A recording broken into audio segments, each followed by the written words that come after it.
one night, I came across this documentary on YouTube called Koryo Saram, the Unreliable People.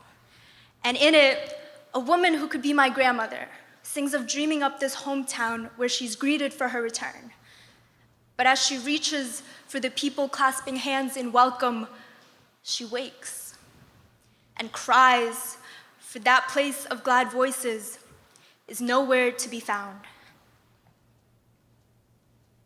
Koryo Saram, for Korean person, or Soviet person of Korean descent, or Korean person living in East Russia displaced to Central Asia because they were thought to be helping the Japanese, or 1937, the year of Joseph Stalin's policy of systemic population transfers, the first forced movement of an entire population in the USSR, the year 40,000 Koreans died in deportation, bodies slipping into dusty ghost trails as the trains continued west.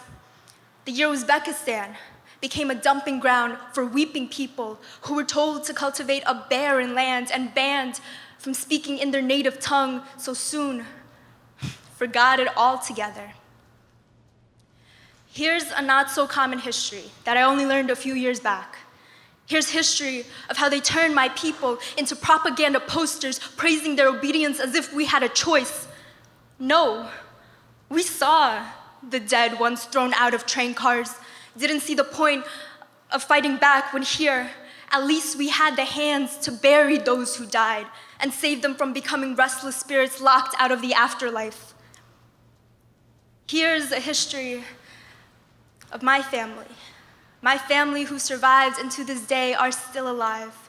Here's a history I can't yet fathom because I love buying pirashki on the streets of Brighton Beach and listening to Mr. Credo's medyak in the car with my dad, and I love waking up on Sunday mornings to the smell of my grandma's fresh batch of blinchiki. See, growing up in southern Brooklyn, Russian culture was all around, and I didn't feel that different. I ate and spoke like those around me. But sometimes I'd pass a mirror or catch a close glimpse of my best friend's eyes, and my slant eyes staring into pools of green and blue eyelash double lids, it was easier to say I was Korean. It's funny, the summer that I learned to say 사랑해요 and 감사합니다, I was studying for the SAT. I was sitting in an air-conditioning tutoring center, hearing the words come out of my white friend who was going through a K-drama phase. What else could I do but feel thankful that I was one step closer to learning a language I was already supposed to know, as horribly pronounced, as you just heard, and pathetic as it was. I swear I was thankful. It's just that summer, gratitude looked a lot more like shame.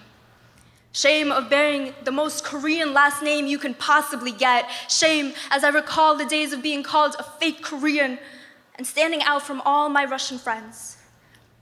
Days of homemade pigodya, kuksi, and markovcha, Russianized Korean food that my Asian peers knew nothing of.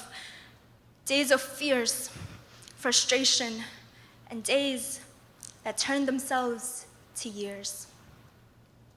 Today, it's left me in Chicago, with parts of me still left back in New York and parts back in Uzbekistan, the place I thought was home. But I know that history never just starts from when you were born, so there must be some part of me that's still lingering in a place where my Korean-speaking relatives once sat and chatted over tea, and another part that danced amongst the dusty ghost trails by the same relatives who were transferred to another land, sitting cramped, one body on another, only hunger, thirst, and silence to be shared.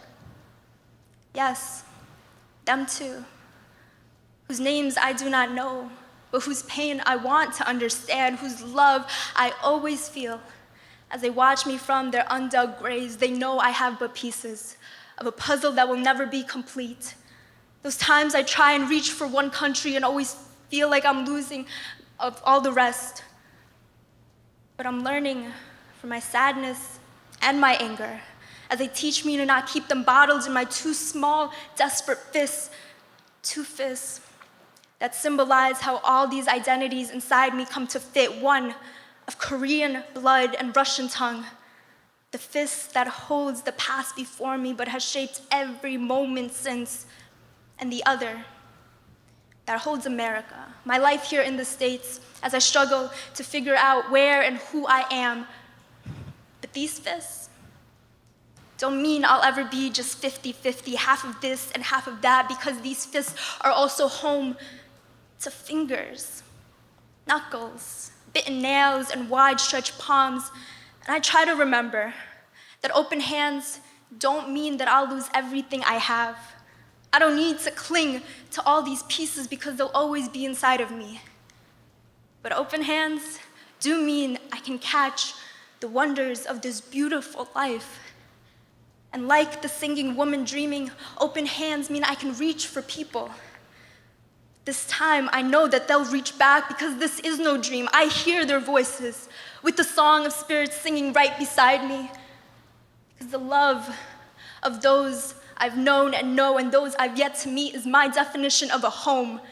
For that place of glad voices is everywhere I am. Thank you.